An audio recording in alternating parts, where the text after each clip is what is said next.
Alright, welcome back to a very long and have, I guess, kind of forgotten about, Rissa Rambles. I still don't know why I came up with that name. Anyway, like you're gonna talk back to me. Well, you could in the comments, I guess. I, just now am getting to this, idea. Um, I've been dealing with something for a long time now. Well, a long time feels to me. And I wanted to share my personal thoughts with you guys, I guess. Watch me fuck this up, okay? So, my last few topics were of motivation and unfriendship, which really didn't span out the way that I wanted them to. And I was in a very strange place. And we're all still in a strange place. I think life is just forever this strange place we're stuck with until something happens, or it depends on how you look at it. Right now, everything is just strange to me. Everything's coming together in a very strange way.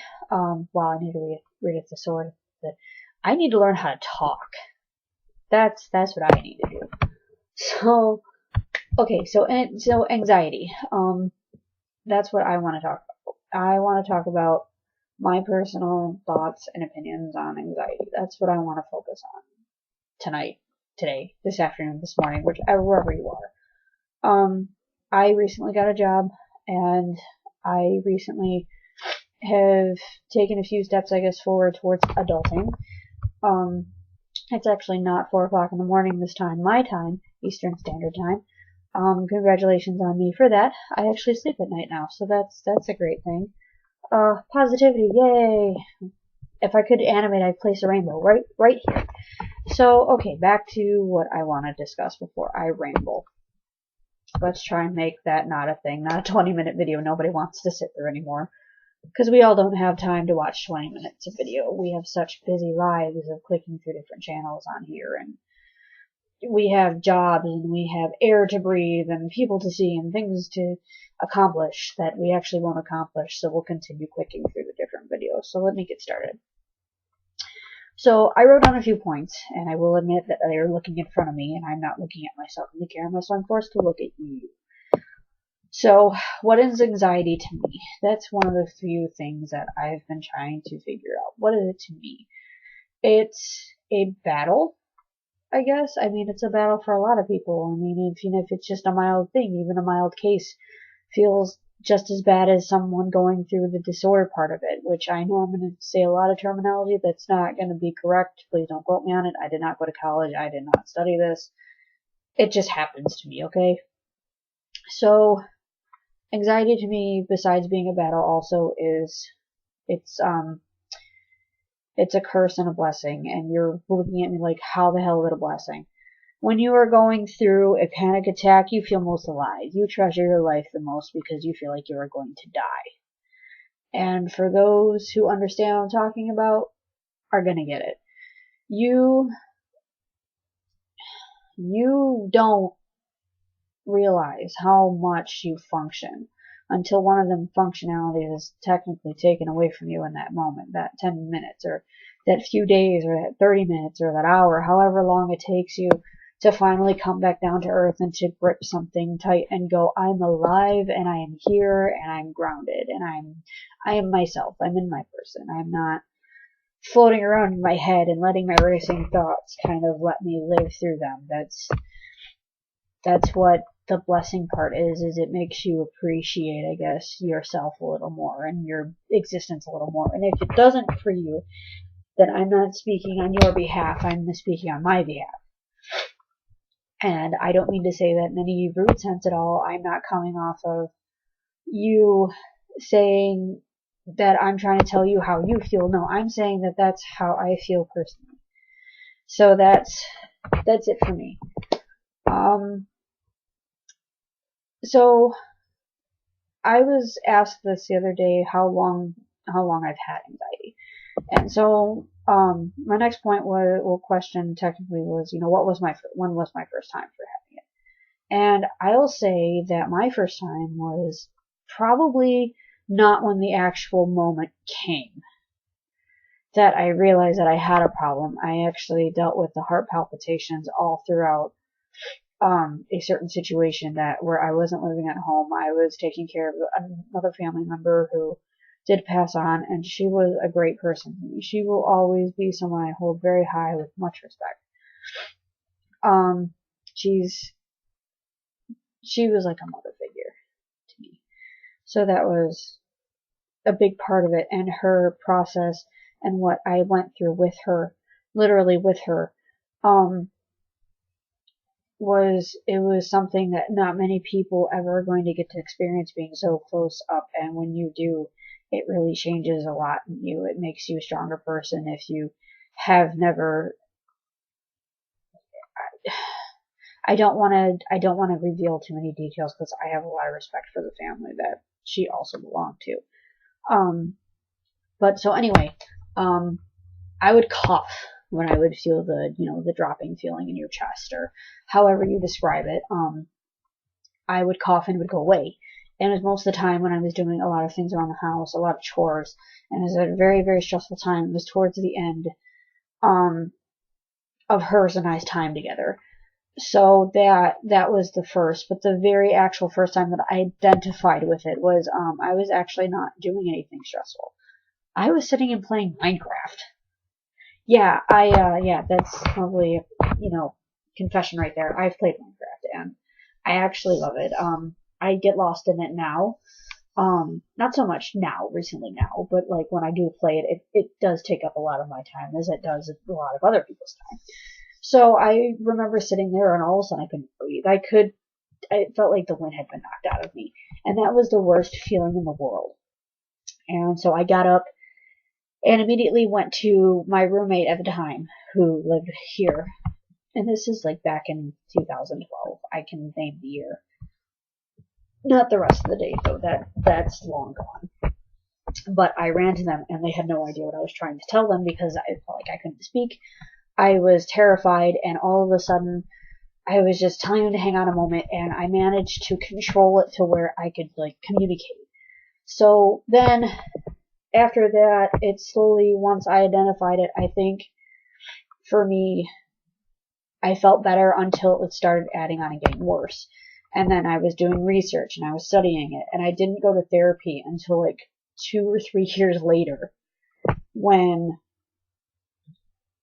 I was literally unable to sleep until 9 o'clock in the morning.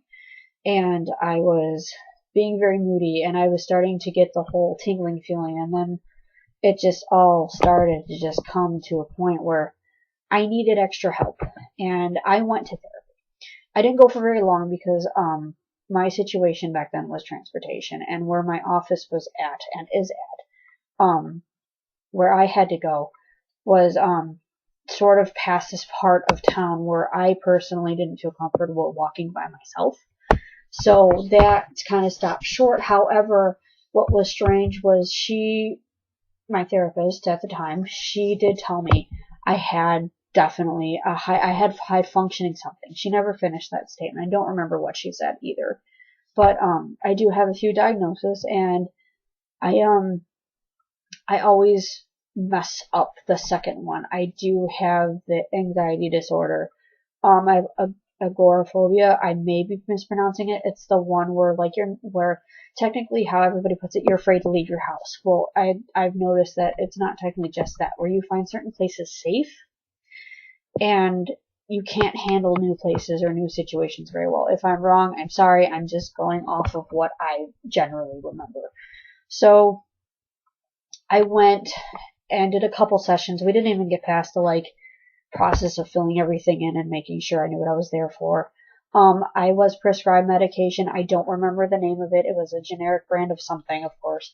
I did admit to them that marijuana did help me out. It made me balanced. I felt balanced with it. However, I did not have it at my disposure. It wasn't an everyday use, so I wasn't depending on it. Not that I am against depending on it. I understand everybody needs their release. Everybody needs their time. So that's okay. I'm totally not hating or judging anybody who tries to find that release without having to go to somebody that maybe they're not comfortable talking to. I get it. So that ended almost as quickly as it began. And what was funny was at one point how I explained even my anger.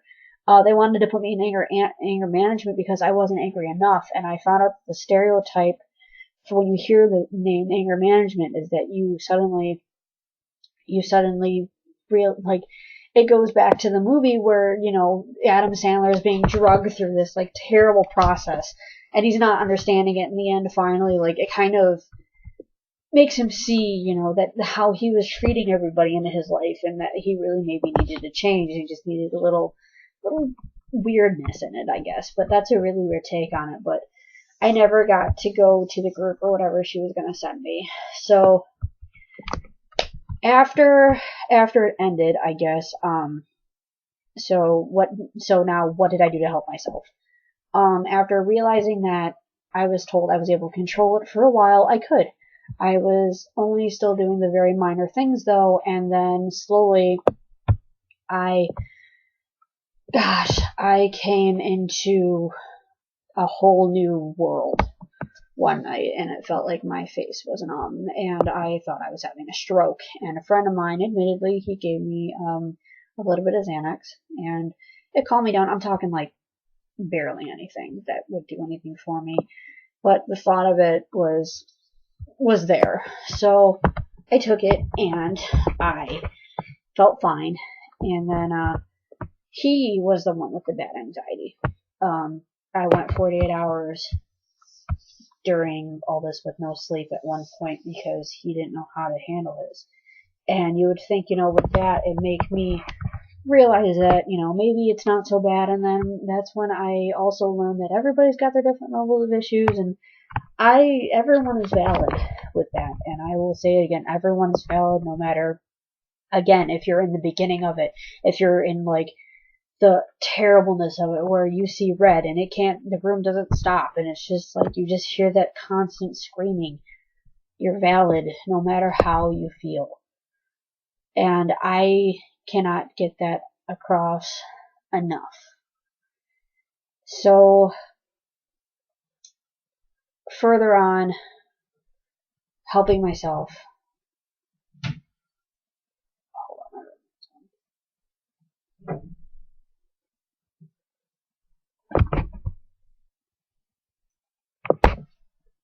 So how did I continue helping myself?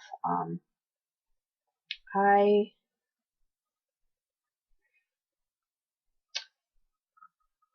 turned to friends. There really isn't much to do, eventually, for having very limited amount of, you know, friends around you, because a lot of them, you know, I don't associate with a lot of people anymore. Sure, that doesn't mean I hate them, it doesn't mean like I don't care about them or anything, but it was like I only kept a few people close enough that I would talk to them about. And so you think that like, oh, well, what about, you know, parents or whatever, and I will say that one is better at it than the other. I'm not going to disclose which one is which, but one is definitely part of the reason why I even stress out as bad as I do anymore. So I started learning to do breathing exercises that a friend of mine taught me. And what's funny is the few that have truly helped me, I give credit for, because there are nights where I didn't really know what to say, or if they were, you know, there's a couple that they live in 2 different states, but they're out west. I'm east, well, Midwest.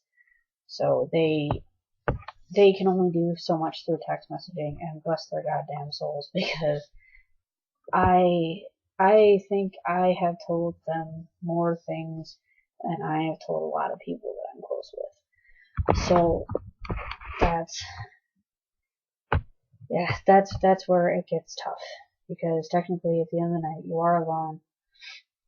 Even though technically you're not alone, you are alone. That's a weird feeling, and what's weirder is that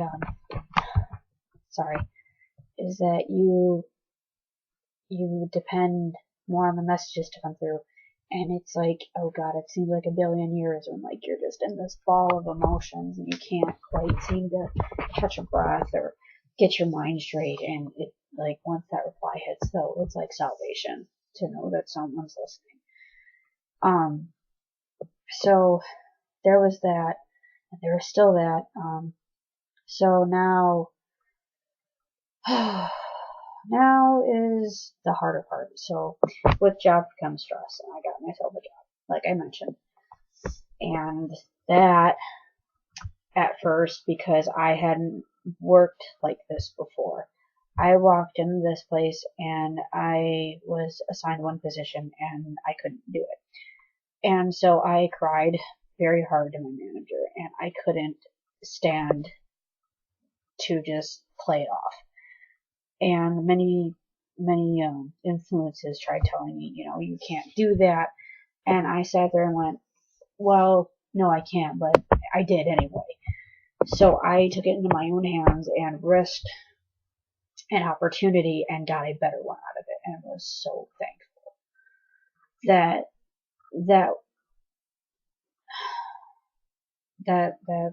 person was very merciful to me. And I love my new position, oddly. It's ironic. And it is very rewarding for me. I thought I wasn't gonna be kept for very long with what I do, and I'm not gonna say what I do. Trying to keep everything very just general. So, and managers were coming up to me saying I was doing a good job, yada yada, and I take pride in that, even if it's just more like grunt work. So I got some pride out of it, and it was very strange though at first, because I don't come from a home where positivity is how things are rewarded. You're told to try harder, to do better, to why didn't you do this or why didn't you do that, or it's just, if it's not relevant within someone else's life, then, excuse me, if it's not relevant in someone else's life, then why bother? So it's weird. I come from a very strange background. So, strange or stressful, I don't know which term. Again, I have to learn to talk to people. so I'm sadly making myself crack up. So with work came having to learn how to get out of my head, and that was hard because I internalize unless spoken to. So speak when spoken to is how I managed to tick.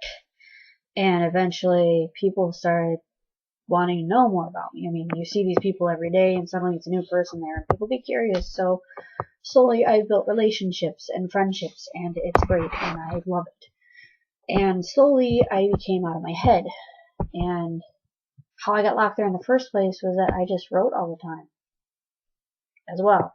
That was another coping method. I wrote, but I wrote so much that I depended on my inner thoughts to go down on a journal, and then just got stuck there. It was never explained it or shared it or anything. Like, I would want to once in a while, but that's about it. So I'm employed. I've gotten out of my head. However, my disorder has gotten worse. So now we have made the loop around, and tomorrow I go for therapy. Same place, same therapist. She helped me for the few moments I got to spend with her, and I really enjoyed given the opportunity to hopefully to work with her again, and I can't wait to hopefully be better for myself, and I want to have that positive outlook. However, tonight, all night, my body has been fighting me. It's been attacking itself. That's the best way I can describe it. It's been very, very resistant. It doesn't, it's not ready for this, which makes me feel like I shouldn't be ready for this, but I am. I have to be ready for this, because the fears that I've brought up, I am paranoid about everything. My paranoia is so much worse than what it was when I first got this mess in my head. I am afraid of antibiotics because I am allergic to the big three, Bactrim, amoxicillin, and penicillin, and I had a bad allergic reaction mixed with an anxiety attack. So that ended me up in the ER for the first time ever, and I never want to have that happen again. I was so scared. And scared enough to where the doctor gave me his personal number and then for, for guidance, for reassurance. And that poor man, I think I messaged him more than anybody should message anybody about any kind of health questions ever. And so my head then picked apart, should have, would have, could have. It shouldn't, it should help. It shouldn't make you sick, yada yada. So now I went to the doctors, even for like just a slight chest cold. I had chest cold medicine over the counter, and it worked for me, and it was great, and it was fine. And then this doctor prescribed me this C-pack, and I felt dizzy after the first dose, and my body was just like, no, I have enough going on. And my mistake also is that I research. As soon as something goes wrong, I research, and it's not even like a bad diagnosis. It's more like the fact of if there's something wrong with me that I know shouldn't be wrong with me at that time, I would like to make sure I'm not dying anymore, which is a really bad habit. Don't do that. And if you do it at first it's comforting for you, it doesn't get comforting for very long. Like, it's very weird. It's like being a hypochondriac. You want to find something wrong with you just so you can look at someone and go, see, I told you so. It's not just all in my head, which makes you sound worse. And, well, not you personally, but it makes me sound worse, because I'm even in my own head going, what are you doing? Like, you're making this so much bigger than what it is. And it's weird because at the time, I'm just a mess. And then afterwards, I'm just like, hating myself. So that's why I need help. I can't do this anymore, and I'm laughing it off right now, but I swear to you, I have spent nights in tears just having this crazy monologue to myself, because I'm alone, and just telling myself that, you can't do it anymore, you can't do it alone anymore, you can't do this anymore, you don't want to live like this, and nobody should have to live like this. And if you don't have a way out and are unable to get the tools necessary to help yourself, find someone who can help you, or find a friend and hope to God that they're understanding, because everybody needs some sort of release. To be locked up in your own head and stuck like this forever, it's no fun, even in my situation. So I'm not necessarily telling you what to do, but I'm saying if you can find a way, find a way. Find a coping mechanism. Just make sure it's not harmful to others or yourself. That's the one big thing, because you deserve so much more than to sit in your own head or your own. Just, it's like a dungeon, a prison cell. Like, a mind doesn't have to be that, and I know that because I remember at a time when my mind wasn't. Where I used to be able to go to the doctor's office, not fear the doctor's office necessarily, but fear the fact of getting prescriptions. And fear is endless. It's endless, and to not feel that for as big of as intensity as it can get, there's so many levels of it, and it doesn't stop, and like, your life doesn't have to be this personal. And I know from experience that sometimes you don't always have the tools and resources and people around you who can help in your life, but seriously, if you need to reach out to someone, do it. Don't be afraid, even if you're on Tumblr or something. Send out an SOS. You never know who's watching. You never know who's going to come through and maybe change your life, and maybe give you inspiration to want to better yourself, and maybe they'll help you in any way, shape, or form. Progress is still progress. If you're going up the hill, it doesn't matter how far you get in one day or 1 minute. As long as you're moving up the hill, you're still doing it. Like, it doesn't matter. And I know that for me, it's really inspiring to think about it that way. But trust me, 24/7, that is not how my mind works. So at a rare moment, I'm trying to help, I guess, in some way by sharing this. So, last but not least, why am I posting now? After all this time of having this, what suddenly made me just want to Mm. And I'm here to tell you that because if I'm going through this, maybe someone will stumble upon this or whatever, and maybe just kind of feel less left alone, less alone. You know, on my Tumblr, I think it used to be, "You are not alone." That was the only description I gave, and that's just because I don't want anyone to feel like that, because I know what it feels like. So let's recap. This wasn't meant for anyone specifically. This was meant for me to get all my feelings out. If you relate, awesome. If you don't relate, hey, thanks for doing what you do. And if you're gonna leave hate, that's wasting your time, not mine. Like, but get it out, man. Like, if you have to do it, just do it. I know how the internet works. It can be a very, very negative place, and there are people who always will disagree with you. So just do what you gotta do. Don't be afraid to reach out. You can even contact me if you want. I don't think I have anything set up on my channel or anything, because I don't really take this channel seriously, but whatever. So, if you want to send a comment or something and you think you need to talk to me or you'd like to talk to me, I'm not the best at advice, but I sure do try. And I will try, and I will listen to your faces are blue, till your fingers hurt, till my ears hurt, until we're both just sitting there going, I don't know. I will still listen to that. So, by all means.